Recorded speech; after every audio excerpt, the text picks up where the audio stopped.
ಕಳೆಂಜ ಶ್ರೀ ಸದಾಶಿವೇಶ್ವರ ದೇವಸ್ಥಾನದಲ್ಲಿ ಅಷ್ಟಬಂಧ ಬ್ರಹ್ಮಕಲಶೋತ್ಸವ ಹಾಗೂ ವಾರ್ಷಿಕ ಜಾತ್ರೋತ್ಸವ ಅದ್ದೂರಿಯಾಗಿ ನಡೆದಿದ್ದು, ಈ ಸಂದರ್ಭದಲ್ಲಿ ಜವಾಬ್ದಾರಿಯುತವಾಗಿ ಕೆಲಸ ನಿಭಾಯಿಸಿರುವ ಸದಸ್ಯರಿಗೆ ಬ್ರಹ್ಮಕಲಶೋತ್ಸವ ಸಮಿತಿಯ ವತಿಯಿಂದ ಸನ್ಮಾನ ಕಾರ್ಯಕ್ರಮ ಕಳೆಂಜ ಕ್ಷೇತ್ರದಲ್ಲಿ ನಡೆಯಿತು.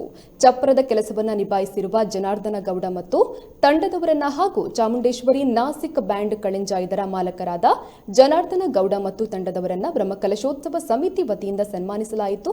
ಇನ್ನು ಬ್ರಹ್ಮಕಲಶೋತ್ಸವದ ಸಂದರ್ಭದಲ್ಲಿ ಎಲ್ಲಾ ರೀತಿಯ ಜವಾಬ್ದಾರಿಗಳನ್ನು ಅಚ್ಚುಕಟ್ಟಾಗಿ ನಿಭಾಯಿಸಿರುವ ಹಾಗೂ ನೂತನ ಸಮಿತಿಯ ಅಧ್ಯಕ್ಷರಾದ ಕೆ ಶ್ರೀಧರ್ ರಾವ್ ಸೇರಿದಂತೆ ಆಡಳಿತ ಸಮಿತಿ, ನವೀಕರಣ ಸಮಿತಿ ಮತ್ತು ಬ್ರಹ್ಮಕಲಶೋತ್ಸವ ಸಮಿತಿಯ ಸರ್ವ ಸದಸ್ಯರು ಈ ವೇಳೆ ಉಪಸ್ಥಿತರಿದ್ದರು.